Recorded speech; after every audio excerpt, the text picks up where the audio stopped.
Hello my all dear student, I hope आप सब बढ़िया होंगे, ज़बरदस्त होंगे और अपने बोर्ड की प्रिपरेशन बहुत अच्छे लेवल पे कर रहे होंगे। आज है हमारा day number 9 of crash course और आज हम बात करने वाले हैं डिफरेंशियल इक्वेशन के बारे में। एक ऐसा चैप्टर जो सीबीएसई बोर्ड एग्जाम में ज़्यादातर एनसीईआरटी से आता है। मतलब अगर किसी बच्चे का एनसीईआरटी अच्छे से क्लियर है, किसी बच्चे को ये पता है कि कब वेरिएबल सेपरेबल लगता है, कब होमोजीनियस लगता है, कब लीनियर लगता है, तो वो आराम से डिफरेंशियल इक्वेशन का क्वेश्चन बोर्ड एग्जाम में सॉल्व कर लेगा। क्योंकि बच्चों को बेसिकली प्रॉब्लम पता है क्या आती है। ऐसा नहीं कि क्वेश्चन उनको आता नहीं सीबीएसई बोर्ड एग्जाम में, प्रॉब्लम ये होती है कि उनको ये पता नहीं लगता कि क्वेश्चन लीनियर का है, होमोजीनियस का है या वेरिएबल सेपरेबल का है। तो आज के लेक्चर में मैं आपको डिटेल में समझाऊंगा कि वेरिएबल सेपरेबल की क्या आइडेंटिफिकेशन है बेटा, होमोजीनियस हमें कब पता लगेगा, कब हम ये जज कर सकते हैं कि लीनियर का क्वेश्चन है कि नहीं है। और एक बात मैं आपको बता दूं बेटा, एमसीक्यूज के लिए order and degree are the most important concept. तो ऑर्डर डिग्री मैंने इस लेक्चर में नहीं कराया है, तो ऑर्डर डिग्री के लिए मैंने ऑलरेडी लेक्चर अपलोड किया हुआ है। आप कहेंगे तो मैं लिंक डिस्क्रिप्शन में डाल दूंगा, तो ऑर्डर डिग्री भी जरूर देख लेना। बट आज के लेक्चर में बेसिकली मैं बात करने वाला हूँ 3 इंपॉर्टेंट मेथड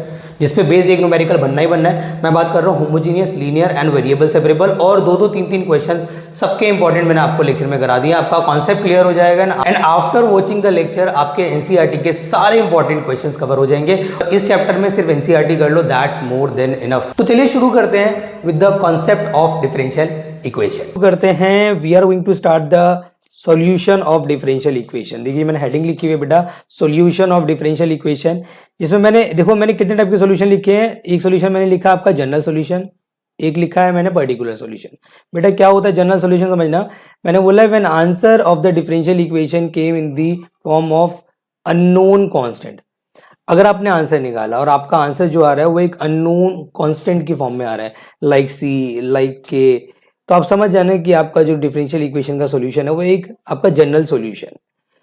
और साथ में मैंने क्या लिखा है, पर्टिकुलर सॉल्यूशन क्या होता है कि when answer of the differential equation comes in the form of the known constant. मतलब लाइक वहां पे क्या आएगा, 7/2 हो जाएगा, वहां पे आपका वहां पे कितना हो जाएगा, 8 हो जाएगा, 9 हो जाएगा, तो एटसेट्रा एटसेट्रा। मतलब अगर आपका कांस्टेंट नोन है, आपको एग्जैक्ट पता है कि क्या नंबर आपने डालना है, तो उस सॉल्यूशन को हम कहते हैं बेटा पर्टिकुलर सॉल्यूशन। अगर आपका आंसर आया अननोन कांस्टेंट की फॉर्म में लाइक सी, तो हम कहेंगे उसको कि वो आपका जनरल सॉल्यूशन है। अच्छा, उसके बाद मैंने क्या लिखा है, method of solving the first order degree differential equation. मतलब कि हम पता है क्या सीखेंगे, हम सीखेंगे कि अगर हमें कोई डिफरेंशियल इक्वेशन दे दे, हमें उससे सॉल्व करना है, हमें वहां से dy/dx हटाना है, तो उसके हमारे पास बहुत सारे मेथड होते हैं। जैसे एक मेथड क्या होता है बेटा, मेथड्स मैंने नाम लिख दिए हैं कि we have the 4 ways to solve the first order differential equation depending upon the situation. जो भी सिचुएशन है उसके हिसाब से अलग अलग हमारे पास क्या मेथड्स। मेथड नंबर 1 होता है बच्चों which is called the variable separable method. Method number 2 होता है homogeneous differential equation. Method number 3 होता है we have called the linear differential equation. Method number 4 होता है special type of differential equation. पहला हम सीखेंगे वेरिएबल सेपरेबल मेथड, जो कि एक्सरसाइज नंबर 4 इस पे बेस्ड है। अगला हम सीखेंगे exercise number 5 homogeneous, exercise number 5। अगला हम सीखेंगे लीनियर, एक्सरसाइज नंबर 6। और स्पेशल टाइप की वैसे कोई एक्सरसाइज नहीं है, बट स्पेशल टाइप के कुछ क्वेश्चन आपको मिसलीनियस में नजर आ जाएंगे। ठीक है बेटा, तो मिसलीनियस जब हम करेंगे तो हम आपको, तो बच्चों हम स्टार्टिंग मेथड जो कर रहे हैं वो है method number 1 which is called the variable separable method. और इस पे बेस्ड जो एक्सरसाइज है वो है एक्सरसाइज नंबर 4। मतलब एक्सरसाइज नंबर 4 के जितने भी क्वेश्चंस है they are completely based on variable separable method पे बेस्ड है बेटा। अब देखो मैं आपको इसके आइडेंटिफिकेशन भी बताऊंगा और इस पे अगर क्वेश्चन आता है तो आपने कैसे करना है वो भी बताऊंगा। सबसे पहले आइडेंटिफिकेशन की बात करते हैं। मैंने लिखी हुई अपने असाइनमेंट में आइडेंटिफिकेशन कि when function of x and y are in the form of the product. मतलब अगर x के फंक्शन y के फंक्शन अवेलेबल हो और दोनों या तो मल्टीप्लाई में हो या रेशियो में हो, साथ में मैंने क्या लिखा है, या रेशियो में हो, then they can be easily separate. तो हम उसे आसानी से सेपरेट कर सकते हैं, तो वहां लगेगा वेरिएबल सेपरेबल। एक्स के फंक्शन वाई के फंक्शन, मैं आपको बार बार बोल रहा हूँ बेटा, या तो इनटू में होंगे या डिवीजन में होंगे, दे कैन इजीली सेपरेट। अब होते कैसे हैं जरा ये समझ लीजिए, वेरिएबल सेपरेबल लगता कैसे। मैंने स्टार्टिंग में लिखा है कि सबसे पहले आपने क्या करना है, first of all separate the function of x with dx। X के फंक्शन आप dx के साथ सेपरेट करो और जो y के फंक्शन है उसको dy के साथ सेपरेट करो। स्टेप नंबर 1 बेटा ये है। फिर क्या करना, apply integral on both side and always apply C on R H S. बेटा दोनों तरफ अपने इंटीग्रेशन का साइन लगा देना है, लेकिन एक बात का ख्याल रहे, जो सी लगेगा वो हमेशा राइट हैंड साइड पे लगेगा। अच्छा, एक छोटी सी एडवाइस बच्चों मैं आपको कर रहा हूँ, इसके ना कई बार बच्चों के आंसर्स मैच नहीं करते हैं तो बच्चा बड़ा परेशान हो जाता है। बेटा इनके आंसर्स ना हो सकते हैं एनसीईआरटी वाले जो पीछे आंसर्स दे रखे हैं वो आपके ना आए, लेकिन आपके आंसर्स ठीक होंगे। तो मैं आपको छोटी सी एडवाइस करूंगा, अगर आपका आंसर मैच नहीं करता है तो आप अपने दोस्त से पूछ सकते हैं कि उसके आंसर क्या आ रहा है, आपस में आप दोनों आंसर मैच कर सकते हैं, वरना आप मुझे दिखा सकते हैं। आपका आंसर हो सकता है ठीक हो, बट आपका एनसीईआरटी से मैच नहीं कर रहा तो आप डर जाएंगे, तो ऐसे घबराने की जरूरत नहीं है। कई बार इसके आंसर आपके एनसीईआरटी से मैच नहीं करेंगे, so don't worry about that. अब मैं अप्लाई कर रहा हूँ, देखो यहाँ पे हमें साफ साफ नजर आ रहा है, ये जो मैंने लिया है क्वेश्चन, ये मेरे असाइनमेंट का क्वेश्चन है बेटा। इसमें हमें ये सिचुएशन देगा, हमसे बोलेगा सॉल्व द डिफरेंशियल इक्वेशन। आपने करना कुछ नहीं है, आपको मैंने बोला जब x और y के फंक्शन इनटू में होंगे आप समझ जाएंगे कि it's a variable separable method. करोगे कैसे, मैंने बोला dx के साथ सारी x की टर्म सेपरेट कर लो, dy के साथ सारी y की टर्म सेपरेट कर लो। तो ये जो dx है ना इसको ऊपर ले जाओ और x+1 को नीचे ले जाओ। यहाँ पे जो y है इस y को इधर ले आओ 1/y करके dy के साथ, और 2x के साथ अपॉन में क्या आ जाएगा x+1, और ये dx यहाँ चला जाएगा। आपने लिख देना है apply integral on both side. आप इधर भी इंटीग्रल लगाएंगे इधर भी इंटीग्रल, इंटीग्रेशन 1/y dy, 2 बाहर लिया इंटीग्रेशन x अपॉन में x+1 dx, राइट। 1/y का इंटीग्रेशन करेंगे बच्चों log y हो जाएगा, यू नो दैट। बेटा इसका इंटीग्रेशन निकालना है तो आपको पता है नीचे का डेरिवेटिव, नीचे की डिग्री ऊपर की डिग्री सेम है, या तो आप डिवाइड द रेशियो कर सकते हैं, या एक और तरीका ये है कि अपॉन वाली सिचुएशन एग्जैक्ट आप ऊपर बनाइए, मतलब 1 के साथ x के साथ 1 ऐड कर लीजिए, 1 सब्ट्रैक्ट कर लीजिए x+1। बेटा इंटीग्रल आपको आना चाहिए, बार बार बोल रहे हैं वाली बात, तो log के साथ आ जाएगा बेटा y, इसको आप अलग अलग कर लेंगे। देखो x+1 के साथ मैं अलग सेपरेट कर रहा हूँ, दैट विल बिकम 1, -1 अपॉन में हो जाएगा x+1, यहाँ आ जाएगा dx, यहाँ आ जाएगा log y, इसका इंटीग्रेशन हो जाएगा x माइनस का log x+1। c हमेशा RHS पे लगेगा, LHS पे आपको c लगाने की जरूरत बिल्कुल भी नहीं है। अब बच्चे कहेंगे सर ये आंसर वैसे परफेक्ट है, कोई दिक्कत नहीं है, बट अगर आप एनसीईआरटी के हिसाब से चलें या एग्जामिनर के हिसाब से चलें तो ये और सिंप्लीफाई हो सकता है। हम एक काम कर सकते हैं, ये वाला log बेटा इस तरफ लेकर आ सकते हैं, मतलब log y के साथ log x+1 एडिशन में हो जाएगा इज इक्वल टू में x+c हो जाएगा। हम एक काम कर सकते हैं sir, log m plus log n का फॉर्मूला लगा सकते हैं, that is log m into n to y is equal to में क्या हो जाएगा x+c। तो यही हमारा आंसर हो जाएगा, इससे ज़्यादा सिंप्लीफाई करना पॉसिबल नहीं है। ये भी आंसर ठीक है, ये भी आंसर ठीक है, जो आपको ठीक लगे आप वो आंसर दे दीजिए, कोई खास फर्क नहीं पड़ता, ये आप ध्यान रखेंगे, ठीक है जी। अब मैं इसके थोड़े से डिफिकल्ट क्वेश्चन भी एक्सप्लेन कर देता हूँ बेटा। ऐसा क्वेश्चन आपको एक एनसीईआरटी में भी नजर आ जाएगा, इनफैक्ट जो मैंने ई पार्ट लिया ये भी आपकी एनसीईआरटी में मिसलिनियस में अवेलेबल है, दोनों ही वेरिएबल सेपरेबल है। आइडेंटिफिकेशन बहुत सिंपल है कि जब x के फंक्शन y के फंक्शन आपको इनटू में नजर आ जाए आप समझ सकते हैं कि वेरिएबल सेपरेबल है। तो अपने करना कुछ नहीं है बेटा, पहले sec²x 10y dx को इधर ही रखो, इसको इधर ले जाओ माइनस का sec²y 10x dy। बेटा dx के साथ सारी x की टर्म कर लो, dy के साथ सारी y की टर्म कर लो, तो ये जो ये आपका 10x है ये नीचे चला जाएगा, sec² के अपॉन में 10x हो जाएगा, साथ में dx हो जाएगा। इंटीग्रल हैंड टू हैंड लगा सकते हो, कोई दिक्कत नहीं है।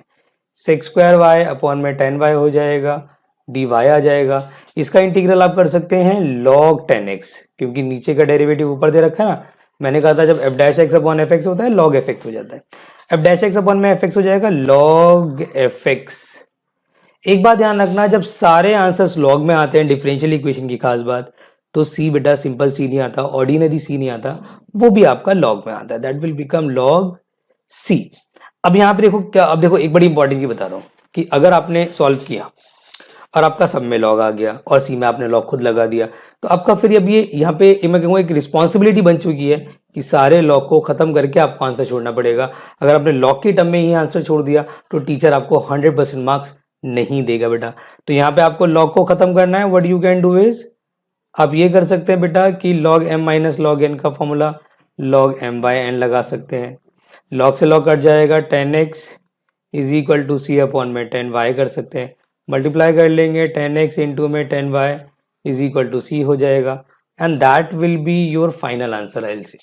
तो उम्मीद करता हूँ बेटा कि ये वाला क्वेश्चन जो कि वेरिएबल सेपरेबल का था आपको क्लियर हो गया होगा। एक और क्वेश्चन लेते हैं, मेरे असाइनमेंट का ही क्वेश्चन है बेटा, ध्यान से देखना। हमें दिया है 1 plus e to x d y plus, देखो एक काम करो, जो बीच का प्लस है ना, अब उसको उस तरफ ले जाओ, उसको सब्ट्रैक्शन में चेंज कर लो, क्योंकि आपको एट लास्ट क्या लगाना है, वेरिएबल सेपरेबल। आप माइनस में ले जाइए, 1 प्लस वाई स्क्वायर ई एक्स डी एक्स कर दीजिए। आपको पता है कि डी एक्स के साथ सारी एक्स की टर्म होनी चाहिए, डी वाई के साथ सारी वाई की टर्म होनी चाहिए। बेटा आप 1 प्लस वाई स्क्वायर को इस तरफ अपॉन में ले जाइए, डी वाई के साथ ई एक्स के अपॉन में 1 प्लस ई टू एक्स होना चाहिए, माइनस बाहर ही रहने देना डी एक्स। इसका इंटीग्रल आप बड़ी आसानी से निकाल लेते हो कि सर इसका इंटीग्रल हो जाएगा tan इनवर्स ऑफ वाई।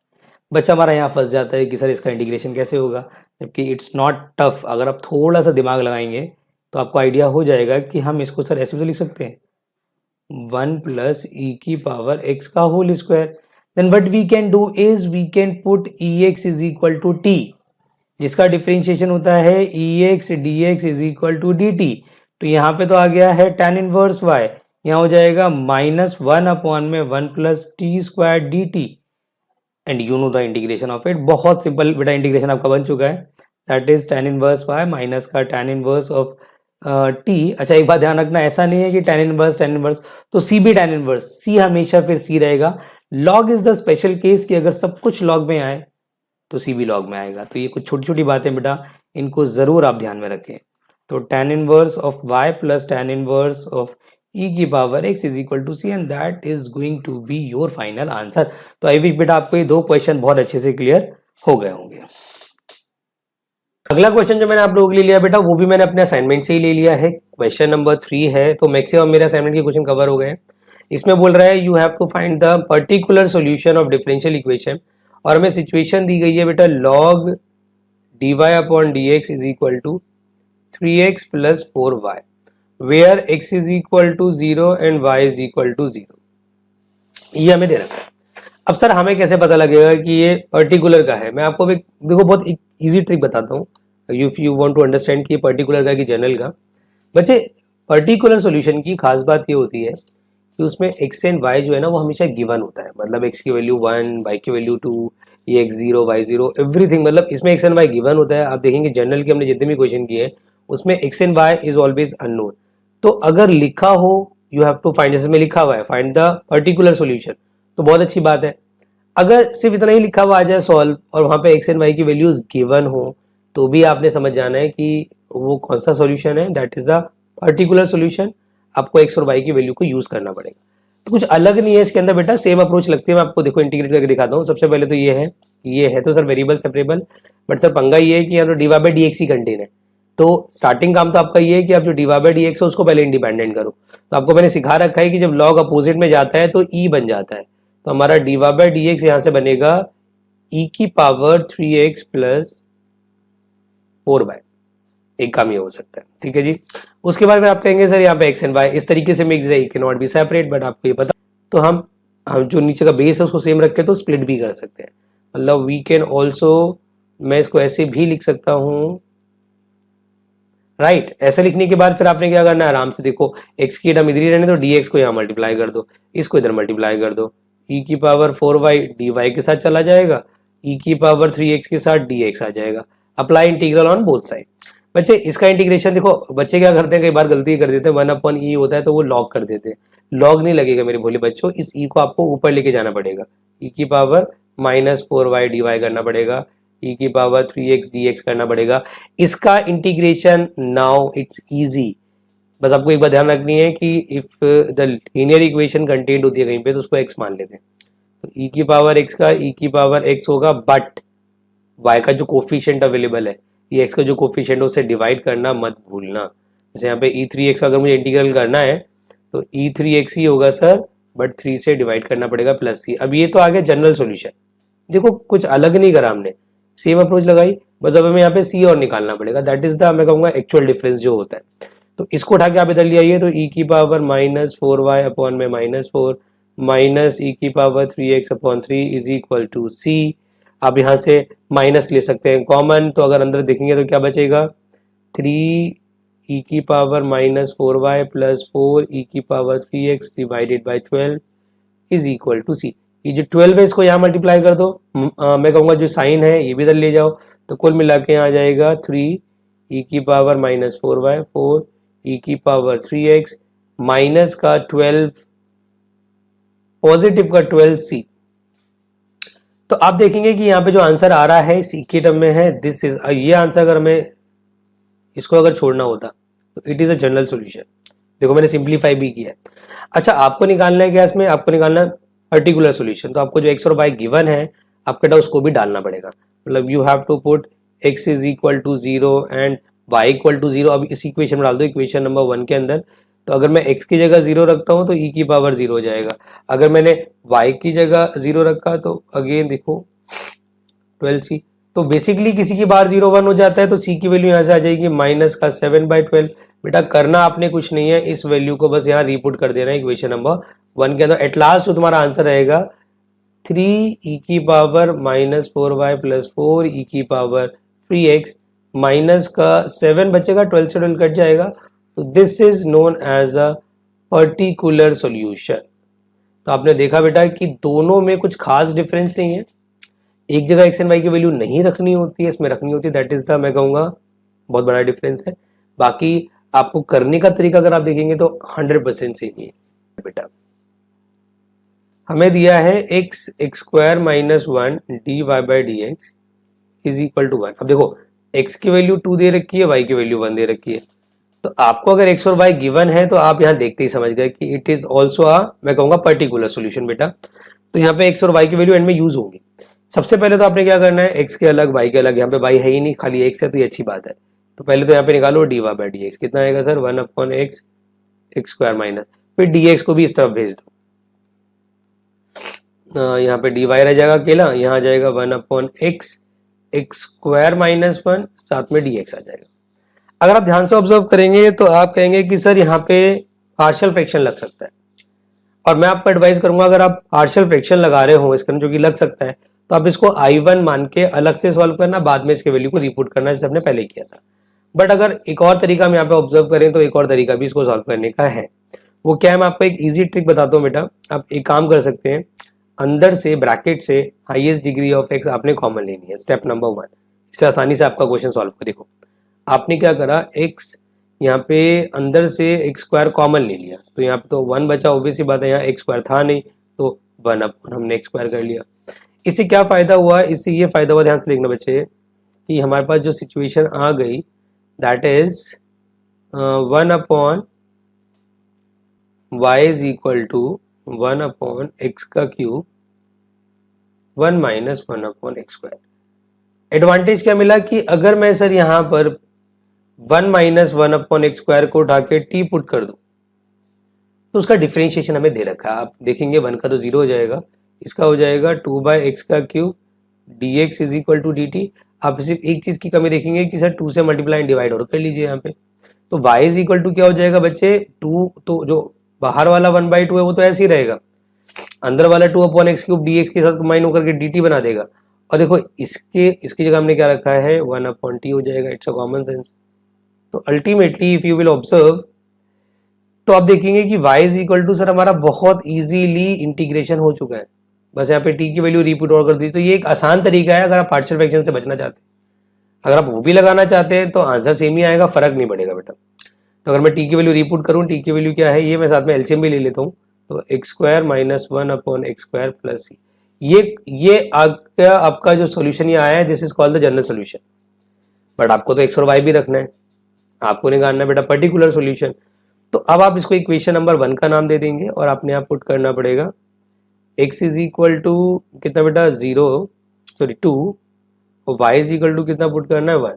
तो यहाँ पे मैं पुट कर दूंगा y की जगह 1, सॉरी y की जगह भी 0 ही है बेटा। तो यहाँ पर आ जाएगा 0 1/2 log, देखो x की जगह मैंने वैल्यू पुट करी 2, तो ऑब्वियस सी बात है ये हो जाएगा 4 माइनस 1 दैट इज 3/4। आप स्ट्रेट भी निकाल सकते हैं।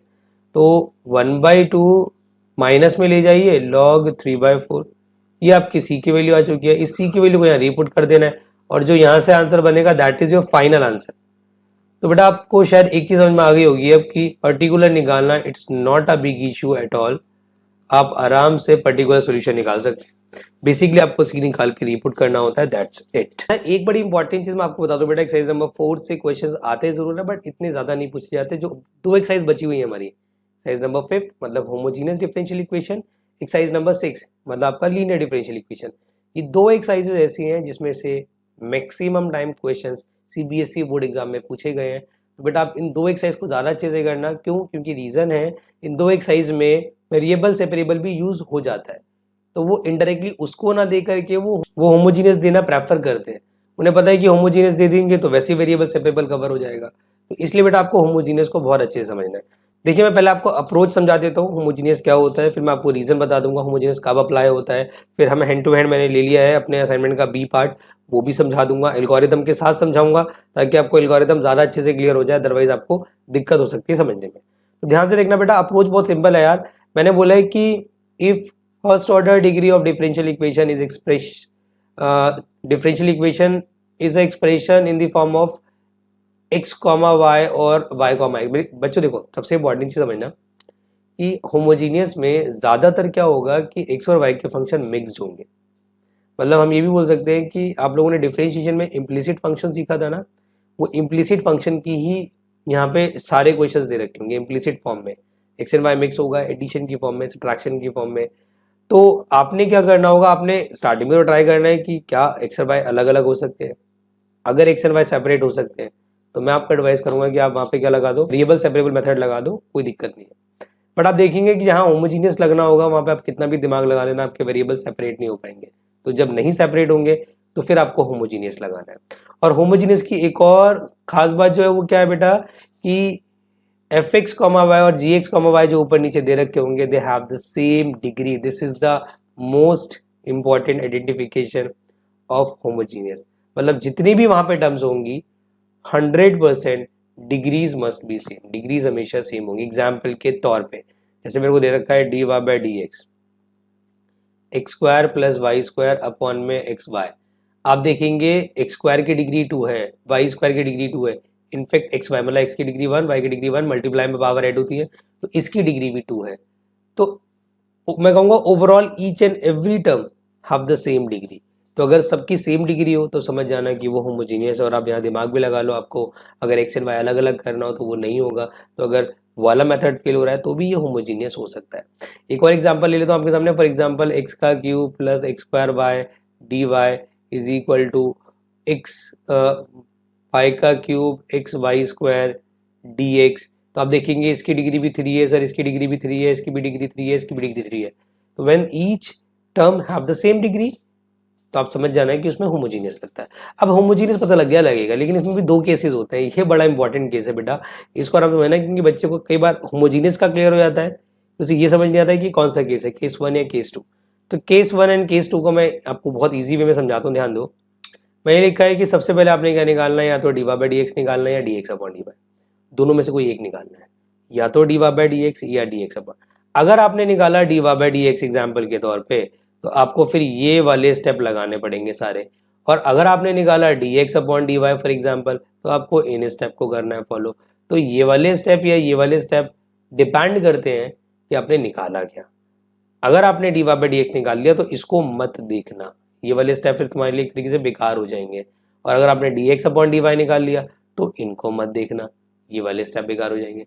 लेकिन सवाल ये उठता है सर कि हमें कैसे पता लगेगा कि D Y by D x निकालना है या d x upon D Y. तो इसके पीछे की कहानी मैं आपको बता दूंगा और बहुत इजी वे में बताऊंगा कि हाउ कैन बी जज कि हमें निकालना क्या है बेसिकली। तो एग्जाम्पल के तौर पे मैं आपको ना काम करता हूँ, ये एल्गोरिथम ना सीधा सीधा एक मेरा जो क्वेश्चन है उसके थ्रू समझा देता हूँ तो आपको ज्यादा इजी पड़ेगा। देखो अप्रोच समझना बेटा, हम सबसे पहले कर रहे हैं कॉन्सेप्ट नंबर 1। देखो आपको मैंने अभी बताया ना कि बेटा d Y by D x या d x upon D y में से कोई एक ही निकालना है। निकालना कैसे मैं वो बताने वाला हूँ। देखो एक जो होता है कॉन्सेप्ट नंबर 1 उसे हम बोलते हैं मेरी मर्जी कॉन्सेप्ट। जी हाँ, मेरी मर्जी कॉन्सेप्ट थोड़ा अजीब सा नाम है, मैंने बहुत ही ज्यादा सोच विचार करके नाम रखा है ताकि मेरे बच्चों को इजीली समझ में आ जाए कि D Y by D x या d x upon D y में से निकालेंगे क्या सर। तो मैंने क्या नाम रखा, मेरी मर्जी कॉन्सेप्ट। मतलब स्टार्टिंग वाला जो कॉन्सेप्ट है उसमें बेटा आपकी मर्जी चलेगी। आप चाहो तो D Y by D x निकाल लो, आप चाहो तो D x upon D Y निकाल लो, दोनों से आंसर आ जाएगा। इनफैक्ट दोनों से आंसर तो आएगा लेकिन अलग अलग आएगा, ये भी ध्यान रखना। तो मेरी एक छोटी सी एडवाइस है आपको, अगर आपकी मर्जी वहां पे हो रही है बेटा तो आपने करना क्या है, आपने हमेशा D Y by D x निकालना है। उसके आपको रीजन दो बता देता हूँ। एक तो क्योंकि D Y by D X हमारे टच में है, हमें आदत बनी हुई है D Y by D X, क्योंकि हमने डिफरेंशिएशन में इतना किया है ना, तो एक हैबिट बनी हुई है। एक दूसरा रीजन ये है कि D Y by D X से जो इंटीग्रेशन वाली सिचुएशन बनती है वो आसान बनती है as compare to D x upon D Y. तो ये भी आप ध्यान रखेंगे। तो आपकी मर्जी जरूर चल रही है, बट एक्सपर्ट एडवाइस, मतलब मैं आपको एडवाइस करूंगा बेटा कि आप अपनी मर्जी, अपना सारा गुस्सा D Y by D X पे ही निकालेंगे। ठीक है जी, तो आपने D Y by D x निकालना है। अब बच्चों के मन में एक सवाल और हो सकता है कि सर होमोजीनियस है, ये क्लियर हो जाए, मेरी मर्जी के हिसाब से हम कुछ भी निकाल सकते हैं, क्लियर हो जाएगा, बट ये कैसे पता लगेगा कि ये मेरी मर्जी कॉन्सेप्ट है? तो मैं आपको बता दूं, पता लगाना बड़ा सिंपल है। कॉन्सेप्ट नंबर 1 जो हम सीख रहे हैं ना होमोजीनियस का, इसकी स्पेशलिटी ये है कि इसमें ना तो टिग्नोमेट्री होगा, ना एक्सपोनेंशियल टर्म होगी, ना इसमें लॉग होगा। इसमें सारे एल्जेब्रिक होंगे। जैसे आप देख सकते हैं इसमें मैंने जो लिया है वो एक्स स्क्वायर है, वाई है, एक्स है, वाई है। क्या तुम्हें कोई लॉग या कोई ट्रिगो या एक्सपोनेंशियल नजर आ रहा है? नहीं ना। तो जब सब कुछ एल्जेब्रिक होगा तो समझ जाना ये होमोजीनियस का डिग्री सेम होने की वजह से वो केस नंबर 1 है, मेरी मर्जी कॉन्सेप्ट। तो सबसे स्टार्टिंग स्टेप आपने क्या करना है, स्टेप बाय स्टेप सिखाऊंगा। देखो स्टार्ट, चलो बेटा मैंने एक काम कर दिया आप लोगों के लिए, एक नया पेज ओपन कर दिया, क्योंकि वहां पे सारी चीजें आ नहीं पाती। तो अब मैं वो वाले आगे के स्टेप जो है वो इस पेज पे कराऊंगा, ध्यान से देखना बेटा। सबसे इंपॉर्टेंट स्टेप मैंने आपको क्या बताया, पहले आपने अब D Y by D x निकालना। आपको पता आ गया है कि मेरी मर्जी कॉन्सेप्ट में सर हमें D Y by D X लगाना है, तो पहले आप D Y by D X निकालिए। स्टेप नंबर 1 आपने क्या करा, एक्स स्क्वायर डी वाई, इसको उस तरफ लेके जाएंगे, माइनस बाहर रखेंगे, वाई को अंदर इंटू कर लेंगे, डी एक्स हो जाएगा। तो आपने D Y by D x निकाल लिया, minus X Y plus Y square upon में एक्स स्क्वायर। स्टेप नंबर 1 जो है हमारा वो यही है कि हमने D Y by D x निकालना है। ठीक है जी। अब स्टेप नंबर 2 पे ध्यान देना बेटा। स्टेप नंबर 2 इन्होंने क्या लिखा है कि you always put Y is equal to V X, और फिर Y is equal to V X वाली टर्म को डिफरेंशिएट करना, और वहां पे कुछ भी कांस्टेंट नहीं है, वहां वी भी एज अ वेरिएबल वर्क कर रहा है, आप दिमाग में रखेंगे। तो ऑब्वियस सी बात है वाई का D Y by D X होगा, लेकिन वी एक्स में लगेगा प्रोडक्ट रूल, तो इस हिसाब से इन्होंने कर दिया है। फिर बोल रहे हैं कि इन सब चीज़ों को यहाँ रख करके आपने एक्स को करना है आर एच एस से कैंसल आउट।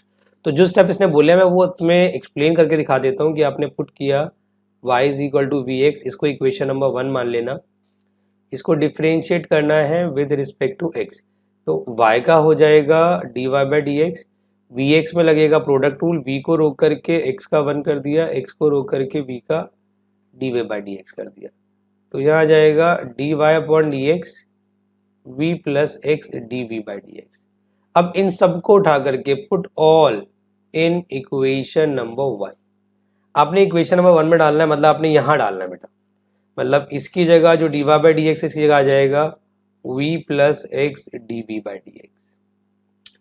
ठीक है, और यहाँ पे जहाँ जहाँ y है, जैसे ये y है, ये y है, इसकी जगह आ जाएगा बेटा वी एक्स। तो ये आ जाएगा आपका माइनस बाहर ही रहने दो, वी एक्स स्क्वायर हो जाएगा plus V square X square हो जाएगा अपॉन में एक्स स्क्वायर हो जाएगा।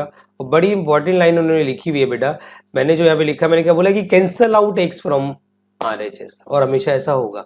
आप देख सकते हैं ऊपर से एक्स स्क्वायर कॉमन आ रहा है, तो नीचे से और ऊपर से एक्स की टर्म्स कट जाएंगी। तो माइनस का एक्स स्क्वायर कॉमन लिया, V plus V square upon में एक्स स्क्वायर, भाई इससे ये गया कट, एडवांटेज मिल गया आपको। ठीक है, और ये हमेशा होगा, कोई इत्तेफाक नहीं हो रहा है, ये हर क्वेश्चन में ये चीज होनी ही होनी है। तो फिर v plus x D we by D X बच गया हमारे पास, यहाँ पे बच गया माइनस का v माइनस का v स्क्वायर। फिर मैंने अगला स्टेप क्या लिखा है कि shift v on R H S and separate the variable of v and x। भैया हमेशा जो एल एच एस वाला v है उसे आर एच एस में शिफ्ट करना ही करना है। तो ये वाला जो v है इसको आर एच एस में ले जाइए, तो x D we by D x minus का हो जाएगा वी स्क्वायर माइनस का 2v हो जाएगा।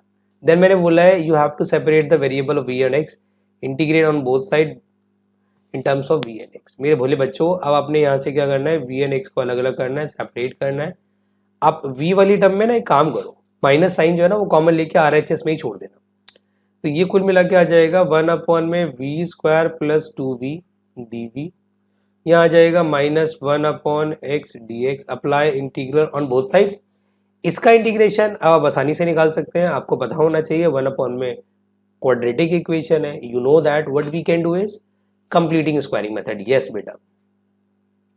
प्लस 2v, देखो v का कोफिशिएंट 2 है, 2 का आप आधा कर दो, कितना हो जाएगा 1, तो आप 1 के स्क्वायर को ऐड कर दीजिए और 1 के स्क्वायर को सब्ट्रैक्ट कर दीजिए, राइट। चलिए dv, इसका तो हो जाएगा सर log x, इसकी टेंशन ही खत्म है। अभी c मत लगाना क्योंकि इसका कुछ नहीं पता है कि log में आ जाएगा तो फिर log c लगाना पड़ेगा हमें। तो यहाँ पे आ जाएगा कुल मिला के v प्लस 1 का whole square minus 1 square dv minus का log x हो जाएगा। इसको अब आप देखो, हाँ यहाँ लगेगा स्पेशल फॉर्मूला, मतलब log की टर्म में आ रहा है ये बेटा, 1/2a log x square minus a square, a का कोफिशिएंट नेगेटिव है, ऊपर पहले नेगेटिव आएगा नीचे पॉजिटिव आएगा, माइनस का log x हो जाएगा हमारा, बाहर 2 तो नहीं चल रहा था ना, नहीं ठीक है, तो ये हो जाएगा इक्वल टू में माइनस का log x और साथ में हमें लगाना पड़ेगा log c। नाउ बच्चे ये हो जाएगा 1/2, ध्यान से देखना ये जो चीज है ना, ये आप इसको सिंप्लीफाई कर लीजिए, 1 से 1 काट दीजिए, y की जगह देखो v की जगह ना आप एक काम और करना, v की वैल्यू निकाल लेना, v की वैल्यू कितनी आ रही है y/x, और वो यहाँ रख देना y/x, और यहाँ पे भी y/x प्लस 2 कर देना, इक्वल टू में आपको ना log c और log x दिया है, log m minus log n का फॉर्मूला लग रहा है, log m/n बेटा, क्योंकि स्पेस का मैं यहाँ पे मैं आपको नजर आ जाऊंगा तो इस वजह से मैं क्या कर रहा हूँ, मैं ये जो 2 है ना इसी स्टेप में यहाँ मल्टीप्लाई कर रहा हूँ, और जब ये 2 यहाँ मल्टीप्लाई होगा तो वो सीधा कहाँ चला जाएगा, यहाँ पावर में चला जाएगा। ऐसा क्यों करा हमने, ताकि log से log कट जाए, तो log से log हटा दीजिए, कुल मिला के यहाँ बचेगा y, देखो एलसीएम लोगे तो x x भी कट जाएगा, तो y प्लस का 2x इज इक्वल टू में बचेगा c square by x square, cross multiply कर दीजिए x square y, c square को आप चाहें तो k भी मान सकते हैं, तो 2x plus y and that's going to be your final answer. तो आई विश आपको बेटा होमोजीनियस का स्टार्टिंग केस कॉन्सेप्ट नंबर 1 अच्छे से क्लियर हो गया है। कॉन्सेप्ट नंबर 1 का एक और क्वेश्चन मैं करा देता हूँ, फिर मैं सीधा ले लूंगा कॉन्सेप्ट नंबर 2, ठीक है बेटा। तो मैंने अपने असाइनमेंट का क्वेश्चन ले लिया है, और वैसे आपके एनसीईआरटी में भी क्वेश्चन नजर आ जाएगा, ये भी कॉन्सेप्ट नंबर 1 है। कॉन्सेप्ट नंबर 1 क्यों है, ये रीजन मैं आपको बता सकूँ बेटा, क्योंकि इसमें सब कुछ एल्जेब्रिक है, ना ट्रिग्नोमेट्रिक है ना लॉग है, और क्यों होमोजीनियस क्यों है ये, क्योंकि सबकी डिग्री बराबर, अगर आप देखेंगे तो x की डिग्री 1, y की डिग्री 1, आप कहोगे सर इसकी डिग्री 2 है, ये 2 नहीं है बेटा, अंडर रूट में डिग्री हाफ हो जाती है, तो x स्क्वायर भले ही है बट हाफ कर दोगे तो x की पावर भी 1 ही मानी जाएगी। तो पहला काम तो ये आपको dy बाई dx निकालना है, तो भैया dx वाले एक तरफ कर दीजिए, तो x dy हो जाएगा, इसको तो ले जाएंगे तो कितना हो जाएगा भाई, देखो अंडर रूट के अंदर x square plus Y square dx plus Y dx, common क्या आ रहा है सर, dx कॉमन लेना पड़ेगा हमें, तो रूट के अंदर कितना हो जाएगा x square plus Y square plus positive का y, साथ में आ जाएगा dx, तो dy अपॉन में dx कितना हो गया बोले बच्चों, रूट के अंदर x square plus Y square positive का y डिवाइडेड बाय x हो जाएगा। तो आपने बेसिकली क्या निकाल लिया बच्चों, आपने निकाल लिया dy बाई dx। फिर स्टेप रटे रटाए हैं, आपको वो स्टेप याद हो जाने चाहिए बेटा। अब आपको सबसे इंपॉर्टेंट काम क्या करना है, number 1 sir, step number 1 simple है सर, हमें पुट करना है y is equal to V X, उससे पहले से इक्वेशन नंबर 1 मानना है। आपने डिफ्रेंशिएट किया विद रिस्पेक्ट टू x, तो D Y by D x is equal to हो जाएगा v, x का 1 हो जाएगा, x को रोक के v का D we by D X. चुपचाप उठा के बेटा put all in equation number 1 में डाल देना, तो यहाँ जाएगा v plus x D we by D X, जहां जहां y है वहां वहां वी एक्स आएगा, तो देखो ध्यान से इधर ये हो जाएगा एक्स स्क्वायर, ये हो जाएगा V square sorry V square X square और प्लस वी एक्स हो जाएगा डिवाइडेड बाय एक्स हो जाएगा। बच्चे देखो अंडर रूट से जो एक्स है वो कॉमन आके अगर उसको आप खत्म करना चाहते हैं, यहाँ से एक्स स्क्वायर पहले तो बाहर निकलेगा, अंडर रूट से बाहर होके वो एक्स हो जाएगा, इसमें से और इसमें से पूरा एक्स बाहर आ जाएगा, तो v plus x D we by D x is equal to X बिल्कुल बाहर, रूट में 1 प्लस वी स्क्वायर पॉजिटिव का v बचेगा, इस एक्स ही एक्स खत्म हो जाएगा, v plus x D we by D x is equal to, लो जी अभी इस वाली v को उधर लेके जाने की हमें कोई आवश्यकता ही नहीं है, सीधा v से v कट रहा है, बचा x plus D we by D X under root के अंदर 1 प्लस वी स्क्वायर। भैया आप क्या करेंगे इसके अंदर, सिंपल है कि x की टर्म सारी dx के साथ, v की टर्म सारी dv के साथ, वन अपॉन में अंडर रूट में 1 plus V square D V हो जाएगा, ठीक है। यहाँ पे 1 अपॉन एक्स डी एक्स हो जाएगा।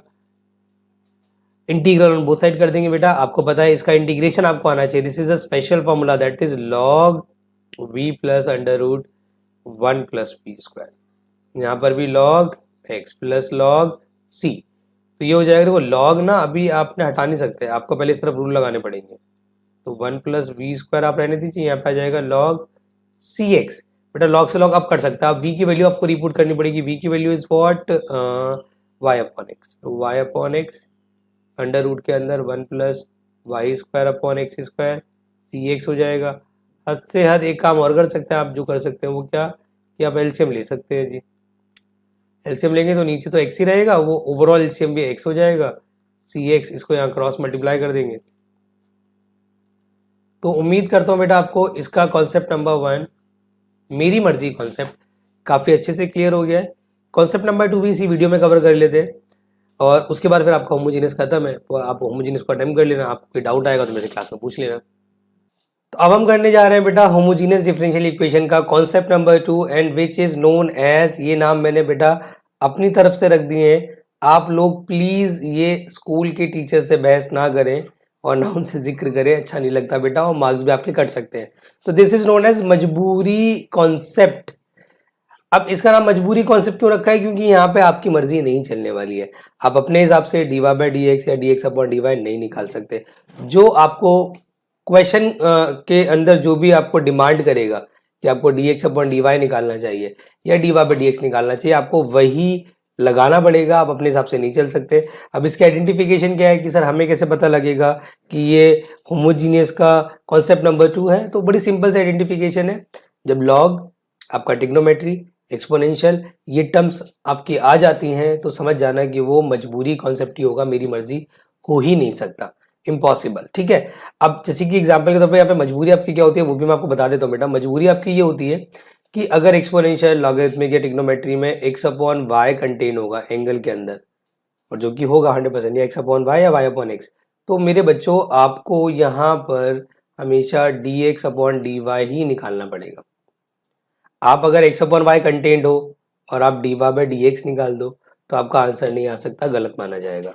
और एक बात ध्यान रखना कि अगर आपका वाई अपॉन एक्स कंटेन होगा किसी एंगल के अंदर तो उस केस के अंदर हमें D Y by D x निकालना पड़ता है। तो वाई अपॉन एक्स का मतलब होता है D Y upon D x, और d x upon D y कब निकलता है? जब एक्स अपॉन वाई होता है। तो ये कुछ इंपॉर्टेंट बातें हैं जिसको आपने दिमाग में रखना है। अब जैसे कि फॉर एग्जाम्पल अगर मैं इसी की बात करूं, जो क्वेश्चन मैंने यहाँ लिखा हुआ है आप देख सकते हैं, इसके अंदर मैंने लिया एनसीईआरटी का क्वेश्चन नंबर 10th।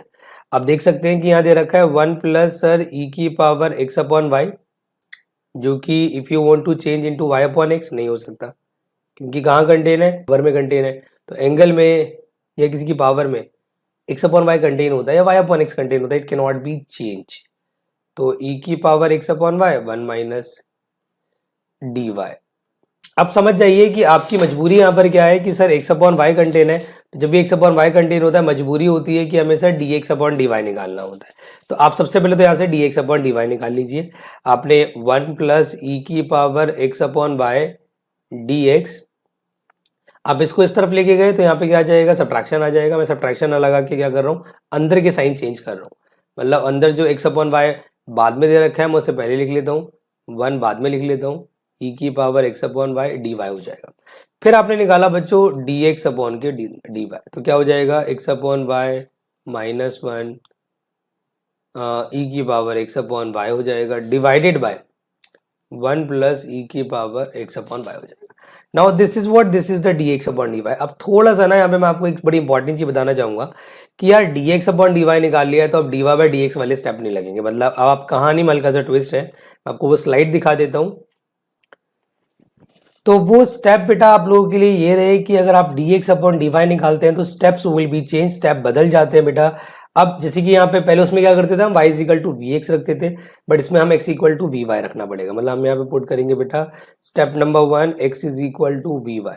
अच्छा, इसमें हमें डिफरेंशिएट करना पड़ेगा विद रिस्पेक्ट टू y, तो डिफरेंशिएट करेंगे विद रिस्पेक्ट टू y, तो यहाँ पे आ जाएगा D x upon D Y, it's obvious. और यहाँ पे वी वाई दो फंक्शन मल्टीप्लाई में है तो v को रोक के पहले y का करेंगे 1, y को रोक के v का करेंगे तो वो dv अपॉन dy हो जाएगा।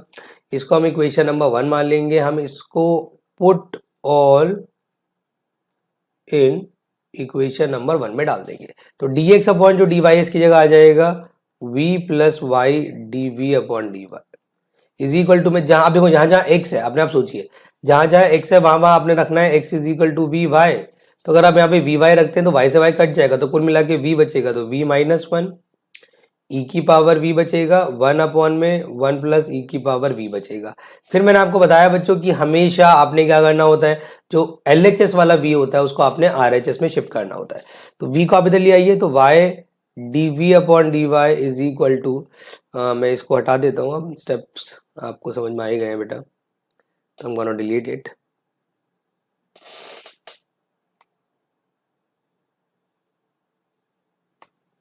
ठीक है जी, तो यहाँ पे आ जाएगा बेटा v इस तरफ जाएगा तो कितना आ जाएगा, तो ठीक है बेटा। तो अब अपने क्या करना है v माइनस 1 e की पावर v अपॉन में 1 प्लस ई वी, ये जो v इस तरफ है इसको हमेशा RHS में लाना है। अब you have to take LCM also, क्योंकि हमें सिंप्लीफाई भी करना है बेटा। तो एलसीएम लोगे तो 1 प्लस ई की पावर v, देखो इसको अंदर मल्टीप्लाई कर लो, इसके साथ भी इसके साथ भी, और यहाँ पे इसको क्रॉस मल्टीप्लाई कर लो तो v E V minus E V minus V minus V E V. अब देखेंगे कि v ई वी से v ई वी कट जाएगा तो y dv upon dy is equal to, बेटा माइनस कॉमन ले लेना तो E V plus V upon में 1 प्लस ई वी बचेगा। अब क्या करना है बच्चों, आपने अब सिंपल सा v की टर्म सारी आप dv पे भेज दीजिए, y की टर्म सारी dy पे भेज दीजिए और आपका क्वेश्चन सॉल्व हो चुका है। मतलब 1 प्लस ई की पावर v अपॉन में v plus E V dv हो जाएगा। Apply integral minus 1 upon Y dy हो जाएगा। Apply integral on both side. तो अगर मैं बोलूं बेटा इसका इंटीग्रेशन आपको निकालना है तो it's not tough at all, आपको आना चाहिए। इसका इंटीग्रेशन क्या होगा, नीचे का डेरिवेटिव ऊपर दे रखा है log v plus E we होगा, जबकि इस तरफ वाले का माइनस का log y होगा।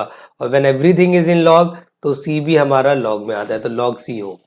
तो log v plus E we, बेटा आप एक काम कर सकते हैं, log m minus log n, log m upon n हो जाएगा सर, log से log काट दीजिए, यहाँ पे x अपॉन y वैल्यू डाल दीजिए, e की पावर x अपॉन y डाल दीजिए, बेटा यहाँ पे c upon y। You can take LCM also, y से y कट जाएगा तो x प्लस y e की power x upon y is equal to c and that's going to be your final answer. तो मजबूरी concept का reason और how to solve these questions आपको clear हो गया है। तो अब तक हम लोगों ने कितने मेथड कर लिए, 2 मेथड कर लिए। एक मेथड था कौन सा बेटा, वेरिएबल सेपरेबल मेथड, जिसमें हमने सीखा था कि एक्स एंड वाई के फंक्शन मल्टीप्लाई में हो या डिवीजन में हो, दे can be easily separate. Homogeneous फिर हमने सीखा जिसमें हमने 2 कॉन्सेप्ट सीखे, जिसमें एक था मजबूरी कॉन्सेप्ट, एक था मेरी मर्जी। मजबूरी में क्या हुआ करता था, लाइक ट्रिग्नोमेट्रिक एक्सपोनेंशियल, ये टर्म्स इन्वॉल्व हो जाया करती थी, जबकि मेरी मर्जी में क्या हुआ करता था बेटा, एलजेब्रिक हुआ करता था। और मैंने सबसे इंपॉर्टेंट चीज बताई थी होमोजीनियस की खास बात कि degree of each term is always same, तो वहां पर आपको हमेशा क्या लगाना होता है, होमोजीनियस लगाना होता है। अब हम बात करेंगे, आज हम शुरू करने जा रहे हैं बेटा एक्सरसाइज नंबर 6। बहुत ही इंपॉर्टेंट एक्सरसाइज है बेटा 9.6, इसको हम बहुत सुकून से करेंगे, इसकी स्पेशलिटी को समझेंगे। सर हमें कैसे पता लगेगा कि लीनियर डिफरेंशियल इक्वेशन है, ये सारी बातों को अंडरस्टैंड करने के बाद ही हम इस एक्सरसाइज को शुरू करेंगे बेटा। तो पहले बात कर लेते हैं कि लीनियर डिफरेंशियल इक्वेशन क्या होता है। जो इसका नाम है वही इसका काम है। मैंने क्या लिखा बेटा, यहाँ पे लीनियर डिफरेंशियल इक्वेशन। देखो ये जो वर्ड इंस्पायर्ड है लीनियर, अगर आप थोड़ा सा ऑब्जर्व करें बेटा, वर्ड इंस्पायर्ड क्या है, लीनियर, ये इंस्पायर्ड है लीनियर इक्वेशन से। और आप लोगों ने एक सीखा है chapter which is called polynomial, बचपन में सीखा है हमने। हमें पता है बेटा कि वहाँ पे जब किसी की डिग्री 1 होती है तो लीनियर कहा जाता है, और उसकी स्टैंडर्ड फॉर्म होती है, you know that ax plus b, it is the standard form of the linear differential equation. तो सॉरी मैं कहूँगा द लीनियर इक्वेशन। तो डिग्री अगर 1 होगी तो हम समझ जाएंगे कि वो आपकी लीनियर डिफरेंशियल इक्वेशन। अब सवाल ये उठता है कि सर डिग्री किसकी 1 होगी, ये थोड़ा सा यहाँ पे समझने वाला टॉपिक है, तो समझिए बेटा। मैंने बोला differential equation is linear differential equation if the dependent variable and it's derivative appear only in the first degree. अब यहाँ पे एक बच्चों के मन में सवाल आ जाएगा कि ये सर आपका डिपेंडेंट वेरिएबल क्या है। तो मैं बता देता हूँ, आप लोगों ने बेटा डिफरेंशिएशन में सीखा है, जो D Y by D x आप निकालते हैं उसमें ध्यान रखना, जो ऊपर वाला वेरिएबल होता है y, उसे हम बोलते हैं डिपेंडेंट वेरिएबल। हमेशा ध्यान रखना बेटा ये बात, ये होता है डिपेंडेंट वेरिएबल। और जो x होता है this is known as independent variable.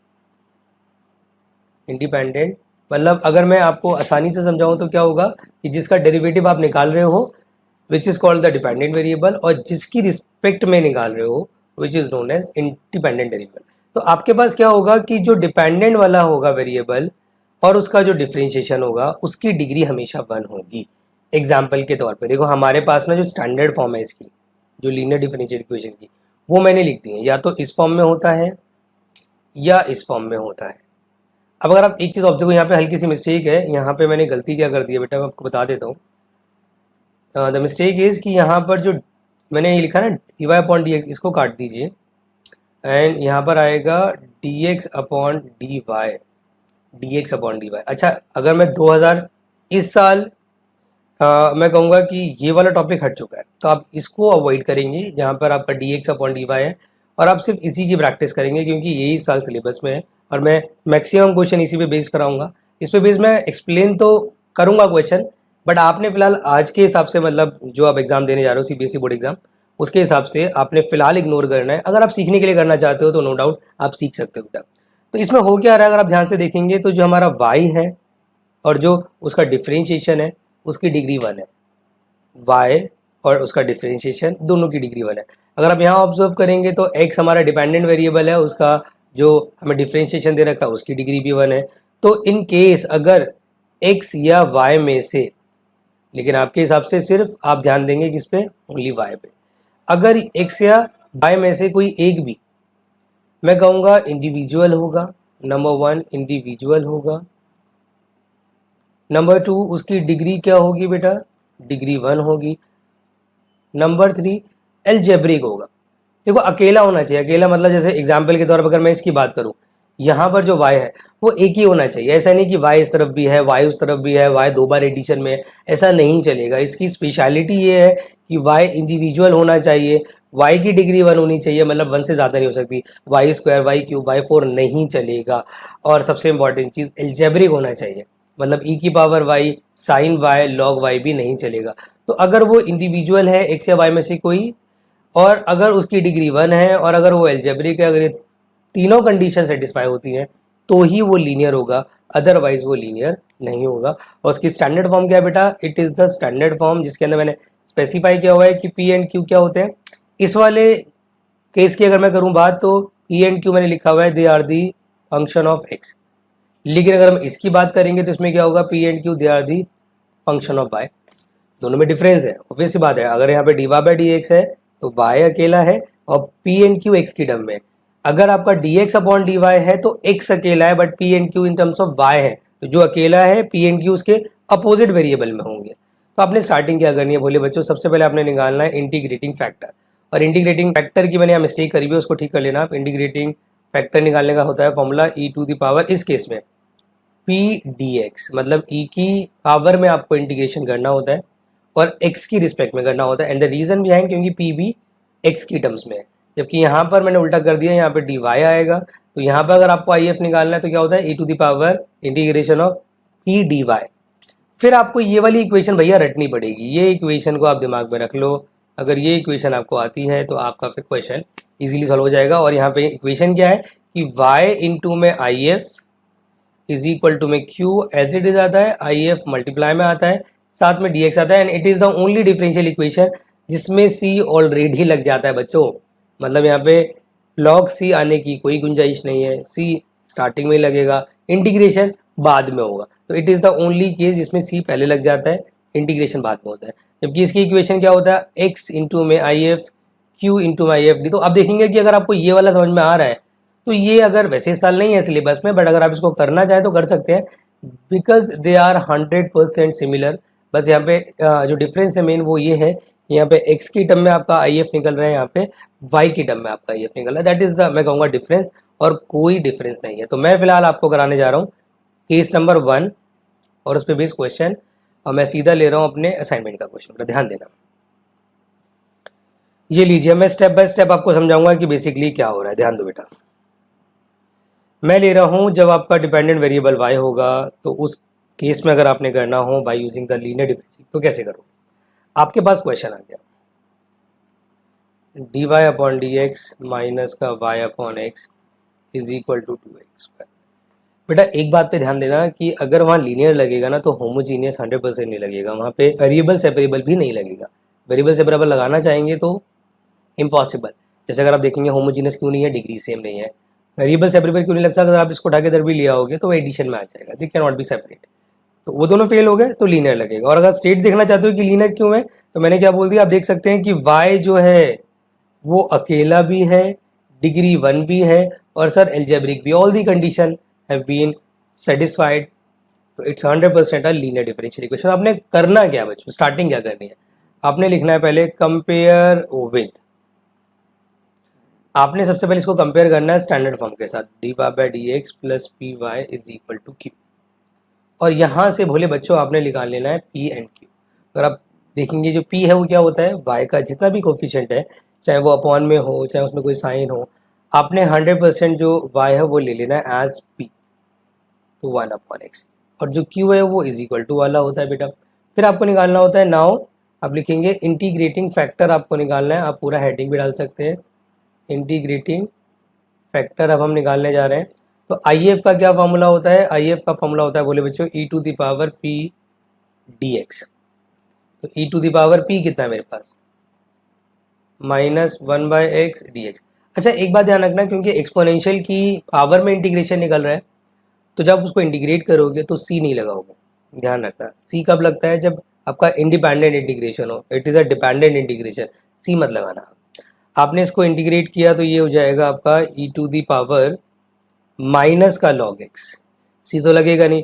अब आपको एक और चीज़ पता है कि ई से सर लॉग अटैच्ड होता है ना, तो ई से लॉग हट जाता है, बट पंगा ये है कि यहाँ पे बीच में क्या आ गया है, बीच में सब्ट्रैक्शन साइन आ गया, तो आपको हटाना पड़ेगा, इट्स अ कॉमन सेंस। तो अगर वो हटाते हो सब्ट्रैक्शन का साइन तब एक बड़ा इंपॉर्टेंट काम कर सकते हो कि जो एंगल है उसका रेसिप्रोकल कर दो। तो यही होता है बेटा, हमेशा ध्यान रखना, जब ये माइनस अंदर जाएगा तो अंदर वाले का रेसिप्रोकल हो जाएगा, तो वो 1 बाय एक्स हो जाएगा, ई से लॉग हट जाएगा। आई एफ आ गया सर मेरा 1 बाय एक्स, तो it is your I F. Now आपको पता है कि इक्वेशन क्या होती है, now equation is y into में I F is equal to Q into में I F d x plus c. बस आपने इसके अंदर जो भी आपने वैल्यूज निकाली है वो सारी रख देनी है बेटा। तो पहले आप लिखोगे y इंटू में I F is what 1 upon x, Q कितना है मेरे पास बेटा 2x स्क्वायर है ना, तो q है 2x स्क्वायर इंटू में 1 upon x d x plus c. बेटा एक्स से एक्स कट जाएगा, y अपॉन एक्स 2 बाहर ले लो। अच्छा x बच गया, x का इंटीग्रेशन तो बहुत आसान है आपके लिए, x का इंटीग्रेशन हो जाएगा x square by 2 plus c, और बेटा इससे ये कट जाएगा तो इसको x को यहाँ मल्टीप्लाई भी कर देना। तो अच्छी बात क्या है पता है इस एक्सरसाइज की, इसके आंसर्स मैच कर जाते हैं। जो आपकी शिकायत थी कि सर हमारे आंसर मैच नहीं कर रहे हैं, हमें कैसे पता लगेगा सही है गलत, इसमें ऐसा नहीं होगा, आपके आंसर 100% मैच कर जाएंगे, तो आपको इसमें ज़्यादा दिक्कत नहीं आने वाली है। तो मैं आपको एक और क्वेश्चन असाइनमेंट का कराऊंगा, देन हम सीधा एनसीईआरटी की तरफ भागेंगे बेटा। अगला क्वेश्चन भी बेटा मैंने अपने असाइनमेंट का ले लिया है, ये है बी पार्ट, और सेम क्वेश्चन आपको एनसीईआरटी में भी देखने को मिल जाएगा। तो एनसीईआरटी और असाइनमेंट का सेम ही क्वेश्चन है ये क्वेश्चन, और ये अच्छा काफ़ी है क्वेश्चन बेटा। क्यों, क्योंकि इसके अंदर ऑलरेडी स्टैंडर्ड फॉर्म नहीं है। आपको पता है कि लीनियर डिफरेंशियल इक्वेशन की स्टैंडर्ड फॉर्म होती है sir d Y by D x plus P y is equal to Q. This is what, this is the standard form, मतलब d Y by D x हमेशा अकेला होना चाहिए। तो आपको यहाँ पे d Y by D x को अकेला करना पड़ेगा, एंड उसके लिए आप बेटा एक सिंपल सी यहाँ पे ट्रिक लगा सकते हैं कि एक्स लॉग एक्स हटाना है सर, एक काम कीजिए, डिवाइड कर दीजिए whole equation by x log x. इससे क्या एडवांटेज मिलेगा भाई, यहाँ d Y by D x आ जाएगा और साथ में आ जाएगा एडिशन में y अपॉन में एक्स लॉग एक्स, और इज इक्वल टू देखो लॉग से लॉग कट जाएगा 2 अपॉन एक्स स्क्वायर आ जाएगा। अच्छा मैं आपसे अगर कहूँ कि आप होमोजीनियस इसको ट्राई कर लो तो आप वैसे ही नहीं कर सकते, आप कहेंगे सर लॉग है और लॉग के एंगल में तो ऑलरेडी एक्स अपॉन वाई या वाई अपॉन एक्स होना चाहिए। होमोजीनियस की खास बात मैंने आपको बताई थी, मजबूरी कॉन्सेप्ट बन सकता था ये, बट ऑलरेडी लॉग के एंगल में कुछ भी नहीं है ऐसा, तो होमोजीनियस नहीं हो सकता। वेरिएबल सेपरेबल इसलिए नहीं हो सकता कि अगर आप वाई अपॉन में एक्स लॉग एक्स को उधर लेके जाओगे तो वो सब्ट्रैक्शन में आ जाएगा, और सब्ट्रैक्शन में कभी वेरिएबल सेपरेट नहीं होते, it should be a linear. और रीजन आपको साफ साफ नजर आ रहा है कि हमारा जो y है वो बेचारा है। y बेचारा क्यों है, क्योंकि उसकी डिग्री 1 है, वो एल्जेब्रिक है, और क्या है, और हाँ इंडिविजुअल है। तो ये तीन चीज़ें यहाँ पे सेटिस्फाई हो रही हैं बेटा, तो हम कह सकते हैं कि इट 100% लीनियर डिफरेंस। तो इसको सीधा आप क्या करेंगे, इसके साथ इसका कंपैरिजन करेंगे और आपको P मिल जाएगा 1/x log x और आपको Q मिल जाएगा 2/x²। फिर आप लिखेंगे नाउ IF। IF का सिंपल सा फॉर्मूला होता है e⁻p dx, e⁻1/x log x, जो कि हो सकता है सर e⁻log x, क्योंकि नीचे का डेरिवेटिव एग्जैक्टली ऊपर दे रखा आपको। आप log x को उठा के t पुट कर सकते हैं, but it will take time. मैं सीधा कर रहा हूँ log x, इसे log अटैच्ड है, हट जाएगा। तो IF इज इक्वल टू कितना हो जाएगा बच्चों, log x। तो दिस इज योर IF। अब आपको पता है कि क्या लिखना है। आप बोलेंगे सर अब तो एक सिंपल सी इक्वेशन आएगी हमारी, लिख देना now equation is y into में IF q इंटू में IF dx प्लस c। तो y इंटू में IF कितना है, log x, q कितना हमारे पास 2/x² इंटू में log x dx प्लस। अब सवाल उठता है कि सर इसका इंटीग्रेशन कैसे होगा। यहाँ से सारा रूल इंटीग्रेशन का है। तो आपको पता है दो फंक्शन मल्टीप्लाई में वो एक दूसरे का डेरिवेटिव नहीं है। मैंने आपको बताया था बेटा कि हम एक को मानते हैं फंक्शन फर्स्ट, आई लेट के हिसाब से एल पहले आता है ना, तो ये फर्स्ट हो जाएगा, ये सेकेंड हो जाएगा, राइट। चलिए, तो आपने क्या करा बेटा, वाई लॉग एक्स को रोक लिया। ऑब्वियस सी बात है, यहाँ पे पहले वाले फंक्शन को रोकते हैं सर, सेकेंड वाले का इंटीग्रेशन करेंगे, माइनस पहले वाले का डिफ्रेंशिएशन करेंगे 1/x, सेकेंड वाले का इंटीग्रेशन 2/x dx प्लस सी रहेगा। वाई लॉग एक्स यहाँ आ जाएगा, देखो -2/x log x तो रहेगा ही रहेगा। ये हो जाएगा, देखो हो गया 2/x²। उसको सीधा मैं कर देता हूँ इंटीग्रेट, माइनस का 2/x प्लस सी, यहाँ से कुछ कॉमन आ रहा है, यस सर कॉमन तो आ रहा है, कॉमन आ रहा है -2/x, अंदर क्या बचेगा log x प्लस 1। और क्योंकि मैंने आपसे बोला था कि जो इस तरफ होगा log, उसको अपॉन में लेके जाते कब का, अगर कुछ कट रहा होता। हमें लिख रहा है सर कुछ एडवांटेज नहीं मिलेगा, तो आप log को y के साथ ही रहने दो और यही आपका आंसर माना जाएगा, और सिंप्लीफाई करने की जरूरत आपको नहीं है। हमेशा ध्यान रखना IF जो है मल्टीप्लाई में होता है, उसको इस तरफ लेके कब जाते हैं, जब कुछ कैंसल आउट हो रहा हो। अगर कुछ नहीं कट रहा तो आप वहीं रहने दोगे, वही आपके लिए बेस्ट ऑप्शन है।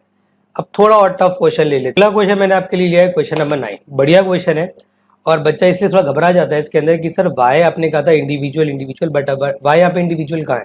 तो कोई घबराने वाली बात नहीं है, क्वेश्चन बड़ा आसान है। इनिशिएटिव मैं आपको दे देता हूँ, कर आप खुद से लेना कि x dy/dx। आप क्या करो, सबसे पहले तो जो x की टर्म है वो इधर नहीं होनी चाहिए, आप इसको पहले इधर शिफ्ट करो। मतलब आपने क्या करना है, पहले ये वाले x को इधर ले जाना है। तो यहाँ पे बचेगा y xy cot x और वो वाला x इधर चला गया। आपको पता है y भले ही यहाँ पे 2 बार है, लेकिन ये फिर भी लीनियर बन सकता है अगर हम y कॉमन ले लें, और y बहुत आसानी से हमारे यहाँ कॉमन आ रहा है बेटा। तो अगर मैं कॉमन ले लेता हूँ तो it will become 1 + x cot x। और अभी भी आप देखेंगे कि it is not in the standard form, ये स्टैंडर्ड फॉर्म में नहीं है। आपको सबसे पहले क्या करना पड़ेगा, divide the whole coefficient by x, मतलब divide the whole term by x। तो यह हो जाएगा dy/dx plus 1/x cot x y is equal to x। Sorry x नहीं रहेगा यार, हमने x से डिवाइड कर दिया ना, तो इज इक्वल टू में 1 हो जाएगा। चलो मैं एक काम करता हूँ, इसको कंप्लीट एक्सप्लेन कर देता हूँ। एक और ट्रिक यहाँ पे काम आएगी आपके, तो वो भी आप समझ लीजिए बेटा। आप P लोगे तो वो 1/x cot x हो जाएगा, आप Q लोगे तो इस बार 1 हो जाएगा। आपको पता है IF कितना होगा, IF होगा सर e⁻1/x cot x का होल इंटीग्रेशन। तो आपको दोनों का एडिशन में करना है बेटा। आप पहले ऑब्वियस सी बात है किसका करोगे, 1/x का करोगे तो दैट इज log x, फिर आप किसका करोगे, cot x का करोगे log sin x। आपको पता है यहाँ पे log m plus log n की सिचुएशन बन रही है, it can be written as e⁻log x sin x, और e से log अटैच हो जाएगा, तो IF इज इक्वल टू हो गया सर हमारा x इंटू में sin x। This is what, this is IF। Now equation होती है y इंटू में IF। अब यहाँ पे q की कोई वैल्यू नहीं है बेटा, q को आप कंप्लीटली इग्नोर कर दीजिए, क्योंकि 1 है, 1 मल्टीप्लाई करोगे, लेकिन हाँ IF की वैल्यू है, that is x sin x dx plus c। और आप इसको मानेंगे फर्स्ट, इसको मानेंगे second, and you can apply IBP। तो y x sin x, पहले वाले फंक्शन को रोका, सेकेंड का इंटीग्रेशन माइनस में होगा, माइनस पहले वाले का डिफ्रेंशिएशन 1, सेकंड का माइनस का cos x प्लस सी, तो वाई एक्स साइन एक्स। वैसे इतना मुश्किल क्वेश्चन ये नहीं था, बट एक चीज़ मैं आपको यहाँ बता देता हूँ बच्चे कि ना जो ये एक्स साइन एक्स है आप इस बार अपॉन में लेके जाएंगे, इस बार आपको एडवांटेज मिल रहा है, बहुत सारी चीज़ें कट भी रही हैं, तो यहाँ पे कुल मिला के ना ये हो जाएगा माइनस का 1, नहीं सॉरी एक्स से एक्स कटेगा, माइनस का आ जाएगा कॉट एक्स, क्योंकि कॉस अपॉन में साइन कर देंगे ना, साइन से साइन कट जाएगा तो ये आ जाएगा 1/x और सी अपॉन में आ जाएगा x साइन एक्स, क्योंकि सी के अपॉन में रखना ज़रूरी है क्योंकि सी के साथ कुछ नहीं था तो कटेगा कुछ भी नहीं फिलहाल। तो ये आपका हो जाएगा फाइनल आंसर। तो इज इट क्लियर बेटा? उम्मीद करता हूँ कि आपको भाई लीनियर डिफरेंशियल इक्वेशन की स्पेशलिटी और उसको करना कैसे वो ज़रूर समझ में आ गया होगा। तो अगर मैं इसकी बात करूँ, देखो हमें समझ में आ रहा है साफ साफ किट्स है, मैं कहूँगा लीनियर डिफरेंशियल इक्वेशन वाई अकेला है, वाई की डिग्री 1 है, वाई अलजेब्रिक है, सर लीनियर होगा तो पहले p निकालूंगा माइनस का 3 cot x, फिर q निकालूंगा दैट इज sin 2x। इनका यूज एंड में होगा, y is equal to sine 2x, x equal to pi by 2 end में, फिलहाल अभी कोई यूज नहीं है। फिर आपने निकाला बच्चों if, आपको पता है क्या होगा, e to the power p dx। तो if कितना हो जाएगा भोले बच्चों, e to the power -3 log sin x। अब आपको पता है कि यार जो -3 है इसकी वजह से दिक्कत है, एक्सपोनेंशियल एंड लॉग अटैच्ड होते हैं तो ही कटते हैं, -3 आपको हटाना पड़ेगा। आप एक बड़ा इंपॉर्टेंट काम है, आप ये कीजिए कि इस -3 को पावर में शिफ्ट कर दीजिए, तो it will become log sin x की पावर -3, वही log m की पावर n log m हो जाता है तो n को हम ऊपर लेगा, इस बार इसे log अटैच्ड होगा तो वो हट जाएगा, तो यहाँ आ जाएगा 1 अपॉन में साइन क्यूब एक्स एक तरीके से, and which can be return as cosec cube x भी हम उसे लिख सकते हैं। फिर ये हमारा IF आ गया। नाउ इक्वेशन क्या होता है, y into integrating factor q into integrating factor dx plus c. अब बच्चा यहाँ पे ना इंटीग्रेशन में भी कई बार फंस जाता है, उन्हें लगता है कि सर इंटीग्रेशन तो इसका बहुत टफ है, जबकि थोड़ा सा दिमाग लगाओगे आपको समझ में आएगा कि इंटीग्रेशन इसका बहुत आसान है बेटा। वो कैसे है देखो, आप क्या कर सकते हो, यहाँ पे जो आपका sin 2x है इसका आप हाफ एंगल फॉर्मूला लगा सकते हो, है कि नहीं? तो आपने हाफ एंगल लगा दिया बेटा 2 sin x cos x, right. आपने क्या करा, cos x को, सर हमें पता है कि cos x है cot tan आ जाए तो हमें सबसे ज़्यादा एडवांटेज जो मिलता है वो साइन कॉस में चेंज करने में मिलता है, तो आप इसे 1 अपॉन में साइन क्यूब एक्स भी लिख सकते हैं। बेटा एक साइन से एक साइन काटोगे तो एक साइन बच जाएगा, मतलब साइन स्क्वायर बच जाएगा कुल मिला के, और उसको अगर मैं और सिंप्लीफाई करता हूँ तो ये हो जाएगा वाई कॉसेक क्यूब एक्स, ये हो जाएगा कॉस अपॉन में sin cot x 1 upon sin cosec x, तो 2 तो बाहर ही रहेगा, it will be cosec x cot x plus c, और इसका इंटीग्रेशन यू ऑल नो बेटा क्या होता है, माइनस का कॉसेक एक्स, वो भी 2 भी रहेगा साथ में यार, 2 लगाना भूल गया हम, माइनस का 2 कॉसेक एक्स। अब मैंने आपसे एक बड़ी इंपॉर्टेंट चीज बोली थी कि अगर इक्वल टू में कुछ कट रहा है तो काट दो और इसको इधर ले जाओ, तो आप कॉसेक जो क्यूब है इसको इधर ले जाओगे अपॉन में सॉरी बेटा, तो y इज इक्वल टू हो जाएगा माइनस का 2, देखो एक कॉसेक से एक कॉसेक कट जाएगा, कॉसेक स्क्वायर अपॉन में बचेगा, आप उसको ऊपर ले जाके क्या कर सकते हैं, साइन स्क्वायर कर सकते हैं। अब जैसे c है, c के अपॉन में क्या आएगा, कॉसेक क्यूब एक्स आएगा, आप उसे ऊपर ले जा करके साइन क्यूब एक्स भी कर सकते हैं। तो ये सॉल्यूशन क्या हो गया, it is called the general solution. But हमें क्या निकालना है बेटा, हमें निकालना है पर्टिकुलर, तो हमें x और y यहाँ रखना पड़ेगा, मतलब मुझे क्या करना पड़ेगा कि x की जगह we have to put pi upon 2 and y की जगह वी नीड टू पुट 2। तो अगर मैं यहाँ पे 2 रख देता हूँ फॉर एग्जांपल, और यहाँ पे पाई बाई 2 रख देता हूँ, तो जो कि साइन पाई बाई 2 1 होता है, तो -2 बचेगा, पॉजिटिव c बचेगा, तो c की वैल्यू सर कुल मिला के 4 आ रही है, और इस c की वैल्यू को यहाँ रिपुट कर दीजिए, तो एट लास्ट हमारा जो आंसर आएगा 4 साइन क्यूब एक्स, पहले लिख दो,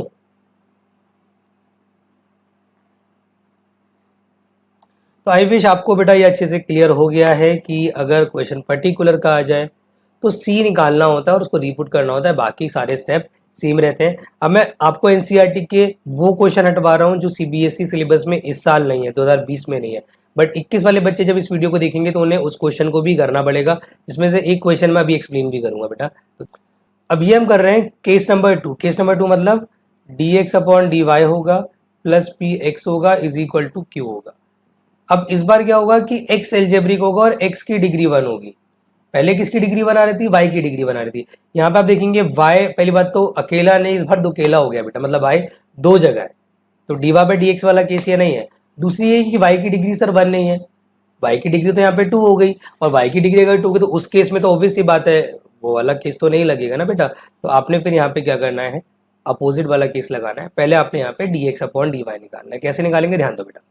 आपके पास है x plus 3y square dy by dx is equal to y। आप एक काम करो, आप लिख दो बेटा reciprocal on both side, reciprocal on both side. तो यहाँ पे आ जाएगा 1 अपॉन में x प्लस का 3y स्क्वायर, ये हो जाएगा dx upon dy is equal to में आ जाएगा 1 अपॉन y। बेटा इस चीज़ को क्रॉस कर लो तो dx अपॉन dy हमारा बन जाएगा x प्लस का 3y स्क्वायर अपॉन y।